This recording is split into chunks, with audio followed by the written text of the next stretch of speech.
Operational amplifier circuits के हवाले से ये इंडस्ट्रियल ऑटोमेशन का दूसरा लेक्चर है। ऐसा ऑपरेशनल एम्पलीफायर सर्किट जो कि वोल्टेज को करंट में कन्वर्ट करता है, वोल्टेज टू करंट कन्वर्टर कहलाता है।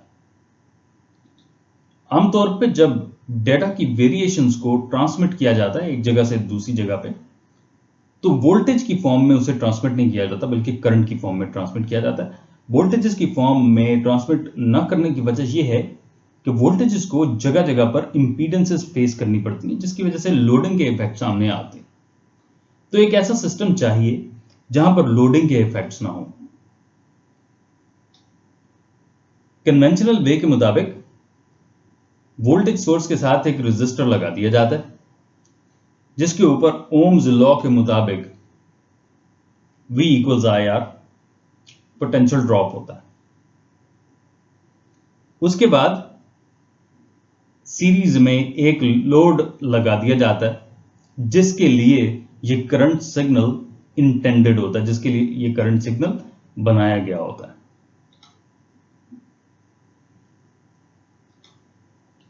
इस मॉडल के साथ एक प्रॉब्लम है। प्रॉब्लम यह है कि ये कॉन्फ़िगरेशन अगर गौर से देखी जाए तो वोल्टेज डिवाइडर की कॉन्फ़िगरेशन बन जाती है। वोल्टेज डिवाइडर में लोडिंग के इफेक्ट्स बहुत आम हैं और करंट जो कि लोड के लिए अवेलेबल होता है वो डिपेंड करता है लोड की रेजिस्टेंस की वैल्यू के ऊपर। तो ये जो लोड की रेजिस्टेंस के ऊपर डिपेंडेंसी है, हमें इसको खत्म करना है। तो जैसा कि इस फॉर्मूला में देखा जा सकता है कि जो करंट इस सर्किट में से गुजर रहा है, जो कि RL और R में से सेम अमाउंट ऑफ करंट गुजरेगी, वो करंट बराबर है सोर्स वोल्टेज के divided by RL plus R। तो आप देख सकते हैं कि ये RL प्लस R जब दूसरी साइड पे जाएगा तो IRL प्लस IR बन जाएगा, जो कि दो वोल्टेजेस हैं जो कि ड्रॉप हो रही हैं रेजिस्टर R के ऊपर और RL के ऊपर।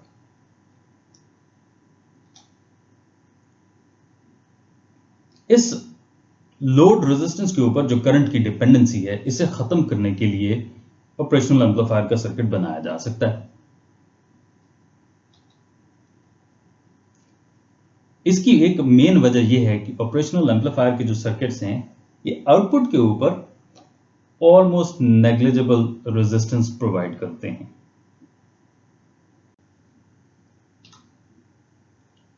वोल्टेज टू करंट कन्वर्टर का सर्किट आपके सामने है। एक सिंपल नोडल एनालिसिस इसके ऊपर अप्लाई करके इसके डिफरेंट नोड्स की इक्वेशंस बनाई जा सकती हैं और उसके अलावा उन्हें साइमल्टेनियसली सॉल्व करके ये इक्वेशन बनाई जा सकती है, जिसमें इनपुट वोल्टेज और आउटपुट करंट का रिलेशनशिप बताया गया, यानी कि I equals negative R2 by R1 R3 multiplied by Vn। इसकी डेरिवेशन आपको आपकी टेक्स्ट बुक के अपेंडिक्स 6 में मिल जाएगी। ये रिलेशनशिप उस वक्त ट्रू होता है जब रेजिस्टर्स की वैल्यूज इस रिलेशनशिप के हिसाब से निकाली जाए, यानी कि R1 multiplied by R3 plus R5 बराबर होना चाहिए R2 R4 के। मैक्सिमम लोड रेजिस्टेंस जो कि इसकी आउटपुट पे अटैच की जा सकती है और जो मैक्सिमम अलाउएबल करंट होगा जो कि लोड रेजिस्टेंस के लिए अवेलेबल होगा, इनका रिलेशनशिप इस फॉर्मूले से बताया जा सकता है। इस फॉर्मूला में R3 R4 R5 रेजिस्टेंसेस हैं। उसके अलावा Vsat है जो कि सैचुरेशन वोल्टेज है, जो इस ऑपरेशनल एम्पलीफायर को इसकी पावर सप्लाई के तौर पर प्रोवाइड की जाती है। उसके अलावा Im है जो कि मैक्सिमम करंट है जो आउटपुट पे हासिल किया जा सकता है। ये चीज ध्यान में रहे कि maximum load resistance, saturation voltage और मैक्सिमम करंट के रेशो से हमेशा कम होगी। उसके अलावा मैक्सिमम वोल्टेज जो कि एक लोड एक्वायर कर सकता है, सैचुरेशन वोल्टेज से हमेशा कम होगी। R3 हमेशा मैक्सिमम लोड रेजिस्टेंस से कम होना चाहिए। जिसका मतलब ये है कि R3 Vsat divide by IM, जो रेशो ऊपर दी गई है, उससे भी बहुत छोटा होना चाहिए। अगर ऐसा होगा तो ही लोड रेजिस्टेंस की ज्यादा बड़ी वैल्यू इस सर्किट की आउटपुट पे लगाई जा सकती है। तो जितनी R3 कम होगी उतना ही मैक्सिमम लोड रेजिस्टेंस ज्यादा होगा। तो इस फॉर्मूले में ये चीज बड़े अच्छी तरह से देखी जा सकती है और समझी जा सकती है, यानी कि V saturation divided by IM है, जिसमें से R3 माइनस किया जा रहा है। तो R3 जितना छोटा होगा, लेट्स सपोज कि ये नेग्लिजिबल है, तो इसको यहां से अगर खत्म कर दिया जाए और डिनोमिनेटर से भी खत्म कर दिया जाए, R4 प्लस R5 नीचे वाले R4 प्लस R5 से कैंसिल हो जाएंगे, तो V saturation divided by IM बचेगा। तो लिहाजा maximum load resistance V saturation divided by IM को अप्रोच करने की कोशिश करेंगे। तो इससे यह चीज जाहिर हुई कि R3 कम से कम होनी चाहिए। ये डिजाइनिंग करते वक्त R3 की वैल्यू कुछ ऐसे चूज करना पड़ेगी कि आउटपुट करंट जो कि इस R3 में से गुजरना है वो इतना ज्यादा ना हो जाए कि वो इस R3 की पावर रेटिंग को एक्सीड कर जाए। यानी ये ना हो कि R3 के ऊपर जो वोल्टेज ड्रॉप हो रहा है और उसमें से जो करंट गुजर रहा है ये मिलके एक ऐसी पावर डिसिपेशन बनाए जो कि R3 को जला दें। ऐसा नहीं होना चाहिए। तो पावर रेटिंग को कंसीडर करना पड़ेगा R3 की वैल्यू चूज करते हुए। एक लाइट सेंसर लाइट के हिसाब से आउटपुट पे 0 से 1 वोल्ट का सिग्नल जनरेट करता है। इस चीज की जरूरत है कि इस सिग्नल को 0 से 20 मिली एम्प्स के सिग्नल में कन्वर्ट कर लिया जाए ताकि उससे एक ट्रांजिस्टर की बेस को ड्राइव किया जा सके। तो कहा जा रहा है कि एक ऐसा सिग्नल कंडीशनिंग सिस्टम बनाएं जिसमें यह काम हो सके, और उसके अलावा मैक्सिमम लोड रेजिस्टेंस निकालें अगर saturation voltage plus minus 10 volts दी गई है।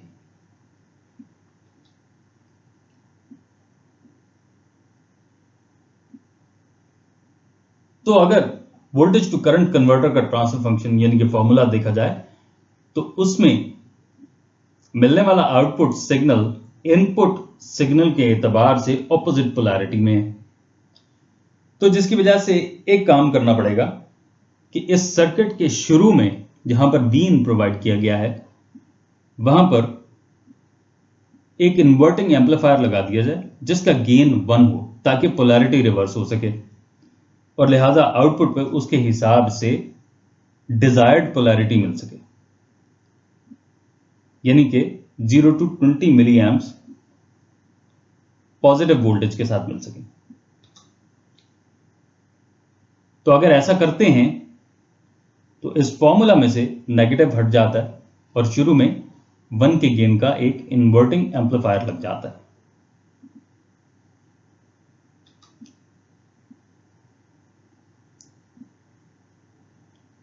जब इस सर्किट की इनपुट 0 वोल्ट होगी, इस चीज की डिजायर है कि इसकी आउटपुट भी 0 मिली एम्प्स होनी चाहिए। तो अगर इस इक्वेशन के हिसाब से देखा जाए, इसमें अगर इनपुट वोल्टेज की जगह 0 वोल्ट्स लगा दिए जाए तो आउटपुट करंट डेफिनेटली 0 मिली एम्प्स बनता है। तो ये इक्वेशन इस चीज को सेटिस्फाई कर जाती है। उसके बाद जब 20 मिली एम्प्स इस सर्किट के आउटपुट पे चाहिए तो डिजायर के मुताबिक या क्वेश्चन में रिक्वायरमेंट के मुताबिक इनपुट पे 1 वोल्ट होना चाहिए। तो इस फॉर्मूला में I की जगह पर 20 मिली एम्प्स सब्स्टिट्यूट करते हैं और Vin की जगह पर 1 वोल्ट सब्स्टिट्यूट करते हैं।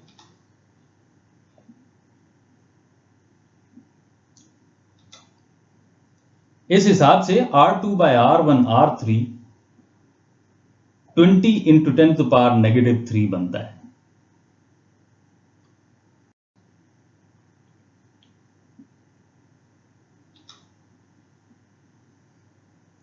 तो जैसा कि हमने ये डिस्कस किया कि R3 की बहुत छोटी वैल्यू चाहिए as compared with V saturation divide by IM।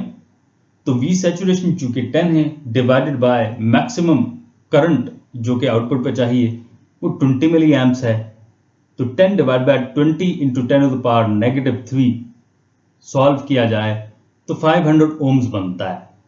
इसका मतलब यह है कि R3 की वैल्यू 500 ओम्स से बहुत कम होनी चाहिए, सिग्निफिकेंटली कम होनी चाहिए। ऑन द ऑर्डर ऑफ 10 कम हो जाए तो बहुत ही अच्छी बात है, यानी कि अगर ये 500 है तो R3 की वैल्यू 50 हो जाए।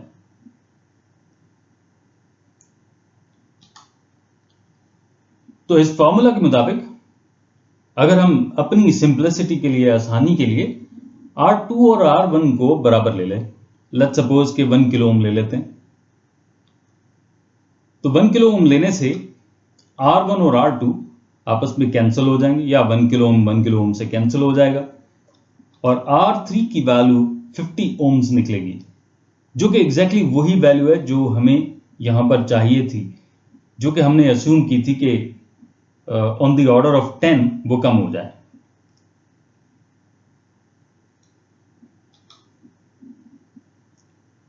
तो ये तो बात थी R1, R2 और R3 की। अब एक और इक्वेशन है जिसे हमने सेटिस्फाई करना, जिसकी बात हुई थी कि रेजिस्टेंस की वैल्यू इस इक्वेशन के एतबार से होनी चाहिए, तभी जो वोल्टेज टू करंट कन्वर्टर की मेन इक्वेशन है वो ट्रू साबित होगी। तो यहां से R1, R2 की वैल्यूज 1K से कैंसिल आउट हो जाएगा, और R5 प्लस 50 R4 बना देगा।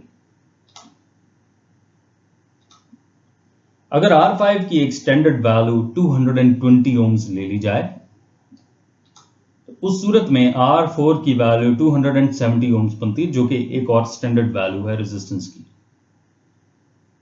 तो अब आप देख सकते हैं कि सारे के सारे रेजिस्टर्स की वैल्यूज हमें पता चल चुकी हैं, और लिहाजा ये सर्किट बन चुका है जो कि डिजायर्ड फंक्शनैलिटी को परफॉर्म करेगा। इसमें एक चीज जहन में रहे कि ये वैल्यूज किलो ओम की रेंज की बजाय ओम्स में आ रही हैं, तो यहां पर इन वैल्यूज का किलो ओम की रेंज से कम वाली रेंज में आना ज्यादा मैटर नहीं करेगा। उसकी वजह यह कि ऑलरेडी जो इस सर्किट में से करंट फ्लो कर रहा है वो मिली एम्प्स की रेंज में है, तो उसकी वजह से हमें यह जरूरत नहीं है कि हम बड़ी रेजिस्टेंसेस लगाएं और करंट के ज्यादा फ्लो को रोकने की कोशिश करें, जिसकी वजह से पावर डिसिपेशन और दूसरे जो लोडिंग के इफेक्ट्स हैं वो कम। तो anyway, R1, R2, R3, R4 और R5 की वैल्यूज हम निकाल चुके हैं। मैक्सिमम लोड रेजिस्टेंस के लिए उसका फॉर्मूला लगाते हैं, R3, R4, R5 की वैल्यू सब्स्टिट्यूट करते हैं, V सैचुरेशन और I मैक्स की वैल्यू सब्स्टिट्यूट करने के बाद 408.33 ओम्स बनती है ये मैक्सिमम लोड रेजिस्टेंस।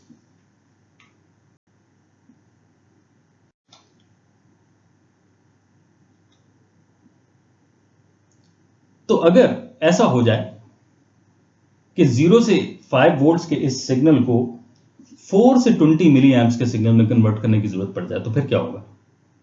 ये ध्यान में रहे कि 4 to 20 मिली एम्प्स का जो सिग्नल है ये इंडस्ट्री के एक स्टैंडर्ड्स में से एक स्टैंडर्ड है। ऐसी सूरत हाल में यह देखा जा सकता है कि अगर वोल्टेज टू करंट कन्वर्टर के फॉर्मूला में V इन की जगह पर 0 वोल्ट सब्स्टिट्यूट किया जाए तो करंट 0 ही मिलेगा, 4 नहीं मिलेगा। तो नॉन जीरो वैल्यू इनपुट को 0 सब्स्टिट्यूट करके कभी भी नहीं मिल सकती। तो इसका मतलब यह हुआ कि अब दरमियान में इस वोल्टेज को एक और इंटरमीडिएट लेवल ऑफ वोल्टेज के ऊपर कन्वर्ट करना पड़ेगा, फिर उस लेवल से वोल्टेज टू करंट कन्वर्टर लगा के करंट हासिल कर लिया जाएगा, जो कि डिजायर्ड वैल्यू है। तो 20 मिली एम्प्स आउटपुट लेने के लिए 5 वोल्ट्स की इनपुट दरकार है। तो इस फॉर्मूला में V इन की जगह पर 5 और I की जगह पर 20 मिली एम्प सब्स्टिट्यूट कर दें तो negative R2 by R1 R3 की वैल्यू 4 इंटू 10⁻³ आती है। ये जो m लिखा हुआ है इसका मतलब है मल्टीप्लाइड बाय 10⁻³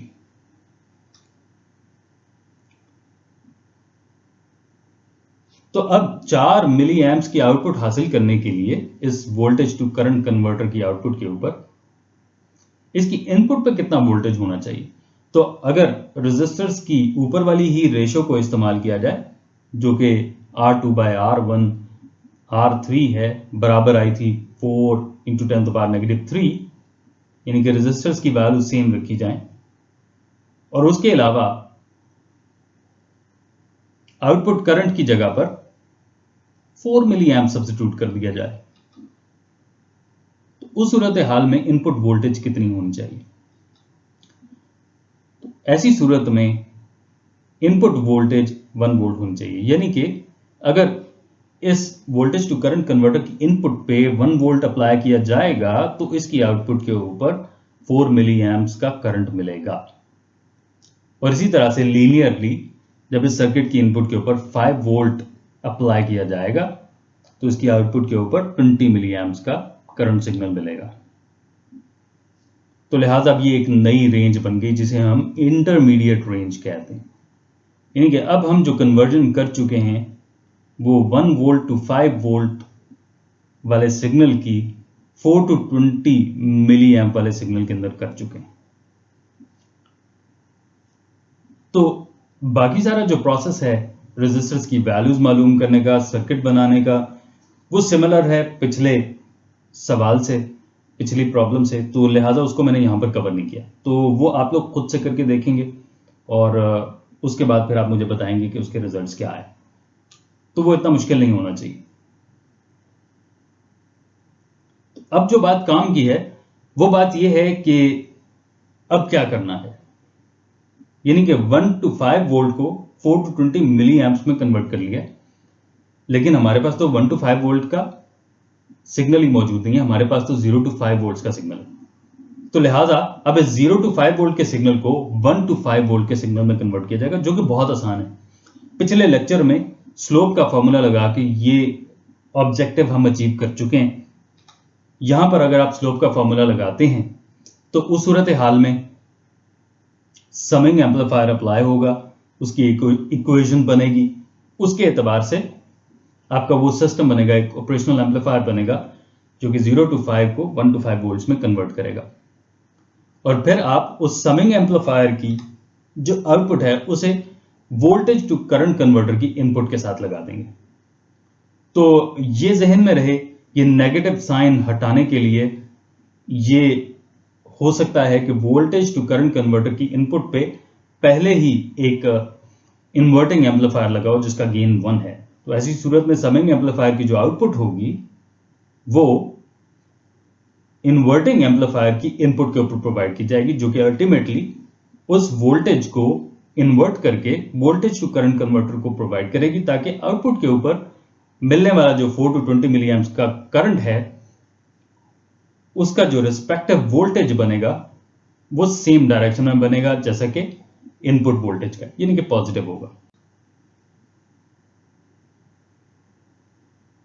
तो एक ऐसा सर्किट जो कि current to voltage conversion perform करता है उसे करंट टू वोल्टेज कन्वर्टर कहते हैं।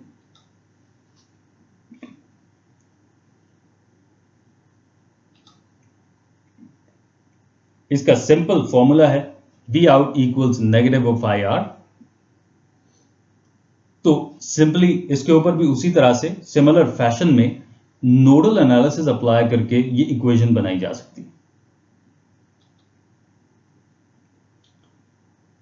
इस बात का खासतौर पर ख्याल रखना चाहिए कि जब इस सिस्टम को डिजाइन किया जा रहा होगा तो रेजिस्टेंस की जो वैल्यू है वो कुछ यूं चूज की जाएगी कि आउटपुट पे मिलने वाला जो करंट है उस सर्टेन वोल्टेज के एतबार से वो इस ऑपरेशनल एम्पलीफायर की मैक्सिमम रेटिंग को एक्सीड ना कर जाए। तो इस चीज का ख्याल करना पड़ेगा इस सारे डिजाइनिंग प्रोसेस में कि किसी भी किस्म की पावर रेटिंग्स जो हैं वो एक्सीड ना करें, किसी भी कंपोनेंट की पावर रेटिंग्स एक्सीड ना करें। 0 to 20 मिली एम्प्स के सिग्नल को 0 to 10 वोल्ट्स में कन्वर्ट करना है। इस फॉर्मूला के मुताबिक अगर देखा जाए तो 0 मिली एम्प्स का करंट प्रोवाइड करने से आउटपुट 0 वोल्ट रहेगी, क्योंकि 0 मल्टीप्लाइड बाय आर 0 वोल्ट।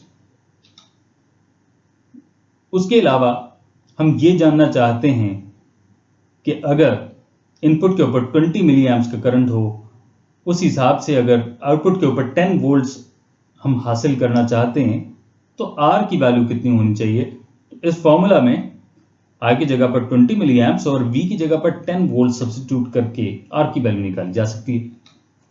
तो आर की वैल्यू इस तरह से 500 ओम्स निकलती है।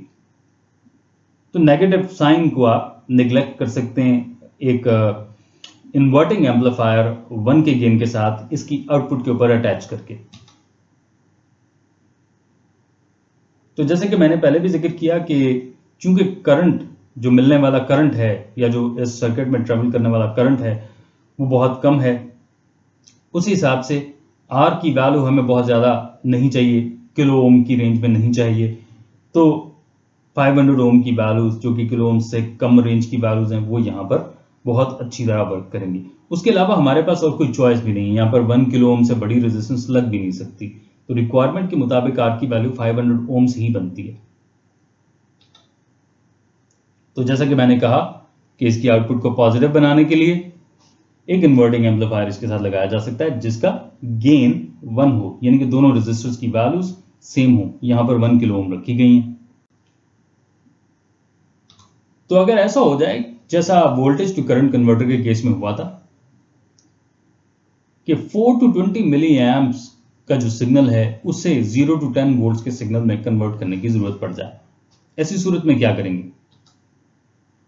तो ऐसी सूरत में फिर बहुत अच्छी तरह से बखूबी ये देखा जा सकता है कि करंट टू वोल्टेज कन्वर्टर के फॉर्मूला के मुताबिक जब आप इनपुट करंट 4 मिली एम्प्स का फॉर्मूला में सब्स्टिट्यूट करेंगे, उस सूरत में हमेशा करंट टू वोल्टेज कन्वर्टर की आउटपुट के ऊपर एक नॉन जीरो वैल्यू मिलेगी। अगर इनपुट पे नॉन जीरो वैल्यू है तो आउटपुट पे भी नॉन जीरो वैल्यू मिलेगी, जबकि क्वेश्चन की रिक्वायरमेंट के मुताबिक हमें 0 वोल्ट चाहिए जब 4 मिली एम्प्स इनपुट पे आ रहे हो। तो यहां पर फिर से वही वाला मसला बन गया कि अब हमें एक इंटरमीडिएट वोल्टेज लेवल दरमियान में डिफाइन करना पड़ेगा जिसके ऊपर इजीली हम 4 to 20 मिली एम्प से कन्वर्जन परफॉर्म कर सकें, फिर उस वोल्टेज लेवल से हम 0 to 10 वोल्ट्स पे जा सकें।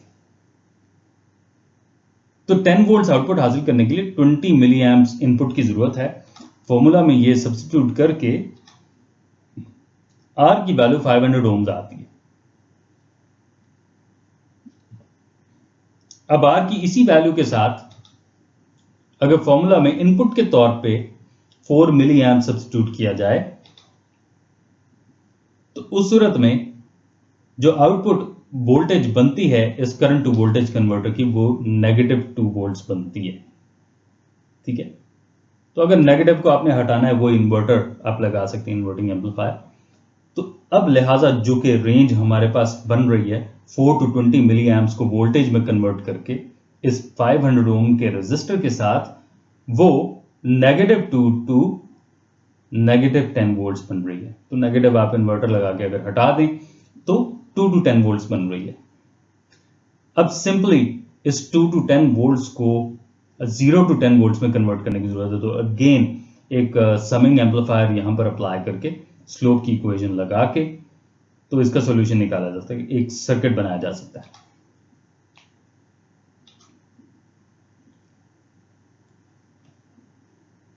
अब उस समिंग एम्पलीफायर को इस करंट टू वोल्टेज कन्वर्टर की अगर आउटपुट के साथ अटैच कर दिया जाए तो उस सूरत में आउटपुट के ऊपर 0 to 10 वोल्ट्स मिल जाएंगे। तो ये मिला के एक ऐसा सिस्टम बन जाएगा जिसमें एक करंट टू वोल्टेज कन्वर्टर है, पॉसिबली एक इन्वर्टिंग एम्पलीफायर है और उसके बाद एक समिंग एम्पलीफायर। इनपुट पे 4 to 20 मिली एम्प्स हैं और फाइनल आउटपुट के ऊपर 0 to 10 वोल्ट्स। तो यहां पर सर्किट डायग्राम नहीं बनाएगी, ये काम आप पे छोड़ दिया गया है। आप इसको फिनिश करें ताकि एक दफा आपके हाथों से ये चीज गो थ्रू हो जाए और आपको ये बात अच्छी तरह से समझ में आ जाए। इंटीग्रेटर एक ऐसा सर्किट है जिसे लीनियर रैंप सिग्नल जनरेट करने के लिए इस्तेमाल किया जाता है।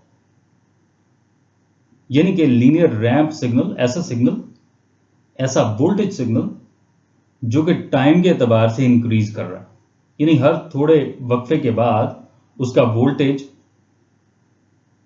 बढ़ जाता है एक सर्टेन फैक्टर से। तो लिहाजा एक रेट ऑफ चेंज इस रैंप वोल्टेज सिग्नल में पाया जाता है। इसके सर्किट में एक कैपेसिटर लगा हुआ है फीडबैक लूप के अंदर और साथ में Vin के साथ एक रेजिस्टर लगा हुआ है। नोडल एनालिसिस अप्लाई किया जाए तो Vn बाय R प्लस वो करंट जो कि कैपेसिटर प्रोवाइड कर रहा है, dV out by dt multiplied by C। dV out by dt rate of change of voltage है, rate of change of output voltage है। इस एतबार से इसे सॉल्व किया जाए तो V आउट बराबर बनता है -1/RC multiplied by integral of Vn with respect to time. Time की बात हो रही है तो dt टाइम के डेरिवेटिव को रिप्रेजेंट कर रहा है या डिफरेंशियल को रिप्रेजेंट कर रहा है।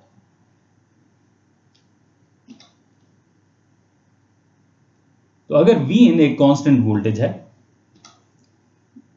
तो उस हिसाब से Vn इंटेग्रल से बाहर आ सकता है और t का इंटेग्रल t है।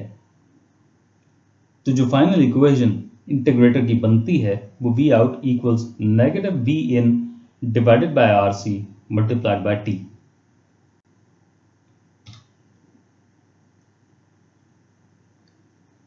एक लीनियर रैंप वोल्टेज जनरेट करने की जरूरत है जो कि 10 वोल्ट्स पर मिली सेकेंड के एतबार से इंक्रीज कर रहा हो। तो कहा जाता है कि इस हिसाब से एक सर्किट बनाएं। तो ये ग्राफ हमारे ऑब्जेक्टिव को रिप्रेजेंट कर रहा है। एक्स एक्सिस के ऊपर टाइम है जो कि मिली सेकेंड्स में है और वाई एक्सिस के ऊपर वोल्टेज है। तो आप देख सकते हैं कि 1 मिली सेकेंड के बाद वोल्टेज 10 वोल्ट्स हो जाती है, 2 मिली सेकेंड के बाद मजीद 10 वोल्ट्स का इजाफा होता है, 20 हो जाती है, और इसी तरह से 3 मिली सेकेंड्स के बाद मजीद 10 वोल्ट्स का इजाफा होता है, 30 वोल्ट्स हो जाती है। फॉर्मूला के हिसाब से देखा जाए तो इसमें भी नेगेटिव है। इसका मतलब है कि आउटपुट पर जनरेट होने वाली वोल्टेज इनपुट के एतबार से ऑपोजिट पोलैरिटी में होगी। तो लिहाजा एक काम किया जा सकता है कि इसकी इनपुट के ऊपर एक इन्वर्टिंग एम्पलीफायर लगाया जा सकता है जिसका गेन 1 हो, जैसा कि हम पिछले सवालों में करते आए हैं।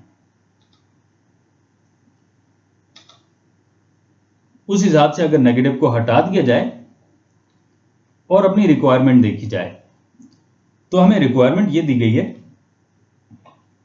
कि output voltage with respect to time 10 volts पर मिली सेकेंड होना चाहिए। तो इसे हमने मैथमेटिकल फॉर्म में यहां पर लिख लिया है, यानी V out by T output voltage per unit time 10 volt पर 1 मिली सेकेंड, जो कि 1 × 10⁻³ है डिनोमिनेटर में। तो इस एतबार से देखा जाए, रीअरेंज किया जाए तो V out 10 volts divide by 1 multiplied by 10⁻³ multiplied by T। T V out से डिवाइड हो रहा था तो लिहाजा दूसरी साइड पे जाकर मल्टीप्लाई हो गया। तो इस इक्वेशन को देखा जाए तो ये हूबहू इंटीग्रेटर की इक्वेशन से मैच करती है।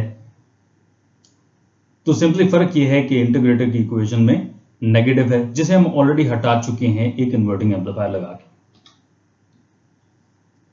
इन दो इक्वेशंस को अगर कंपेयर किया जाए तो V आउट के बराबर बनता है और जो दरमियान वाली फिगर है 10 वोल्ट्स डिवाइड बाय 1 × 10⁻³ ये Vin बाय RC के बराबर बनती है और इसी तरह से T के बराबर बनता है। तो Vin ओवर RC अब बराबर हुआ 10 वोल्ट्स डिवाइड बाय 1 × 10⁻³ यहां से Vin को हम आसानी 10 वोल्ट के बराबर ले सकते हैं। 10 वोल्ट के अलावा भी कोई भी वैल्यू Vin की ली जा सकती है, 5 वोल्ट ली जा सकती है, 6 ली जा सकती है, लेकिन फिर उसके एतबार से कैलकुलेशंस करनी पड़ेंगी। तो यहां पर सिंप्लिसिटी के लिए, आसानी के लिए Vin की वैल्यू 10 वोल्ट्स ले ली गई है, जिसका मतलब ये हुआ कि अब RC की वैल्यू 1 × 10⁻³ बनेगी। अगर C को 0.1 माइक्रोफैरड ले लिया जाए तो रेजिस्टेंस की वैल्यू 10 किलो ओम बनती है। तो लिहाजा ये वो सर्किट बन गया जो कि 10 वोल्ट्स पर मिली सेकेंड के हिसाब से बढ़ता हुआ एक रैंप वोल्टेज सिग्नल प्रोवाइड करेगा। तो आप देख सकते हैं कि इसकी इनपुट के ऊपर एक कांस्टेंट सिग्नल है, कांस्टेंट वोल्टेज है 10 वोल्ट्स, और इसकी आउटपुट के ऊपर एक ऐसा सिग्नल है, एक ऐसा वोल्टेज सिग्नल है जो कि 10 वोल्ट्स पर मिली सेकेंड के एतबार से बढ़ता जा रहा है।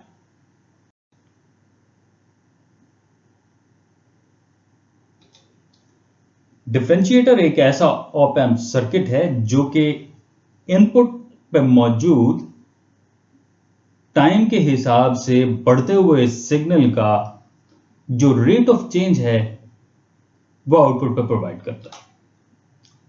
तो बिल्कुल इंटीग्रेटर का उलट है, जहां पे कैपेसिटर लगा हुआ था वहां पर रेजिस्टर है, जहां पर रेजिस्टर लगा हुआ था वहां पर कैपेसिटर है, और पर्पस भी एग्जैक्टली उलट है।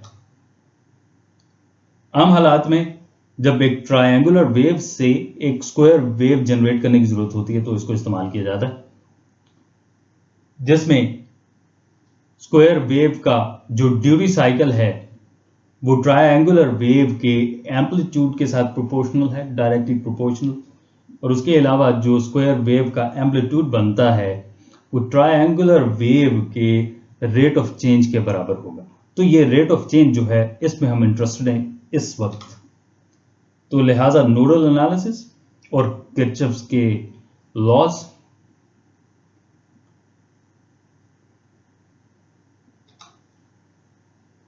वी आउट की value -RC multiplied by dVin/dt। तो यहां पर भी आप देख सकते हैं कि नेगेटिव लगा हुआ है, तो आउटपुट वोल्टेज की जो पोलैरिटी है वो इनपुट के एतबार से ऑपोजिट होगी। तो अगर इस सर्किट की इनपुट के ऊपर 10 वोल्ट्स पर मिली सेकेंड के एतबार से बढ़ता हुआ सिग्नल प्रोवाइड किया जाए, वैसा ही सिग्नल जो कि पिछले सवाल में हमने जनरेट किया, तो उस सूरत में अगर C की वैल्यू 0.1 माइक्रोफैरड रखी जाए और R की वैल्यू 10 किलो ओम रखी जाए तो V आउट की वैल्यू 10 वोल्ट्स बनेगी। तो लिहाजा इनपुट वेरी करेगी और आउटपुट कांस्टेंट होगी। जो भी इनपुट की वेरिएशंस का रेट होगा, आउटपुट पे एक कांस्टेंट वैल्यू आपको मिल जाएगी जो कि ये बताएगी कि इनपुट की वेरिएशंस का रेट कितना है। इस लेक्चर से रिलेटेड अगर आपके ज़हन में कोई सवाल जवाब है तो आप मुझसे ऑनलाइन सेशंस में पूछ सकते हैं, या उसके अलावा नीचे कमेंट्स में मुझसे पूछ सकते हैं। आपके वक्त का बहुत बहुत शुक्रिया। अल्लाह हाफिज।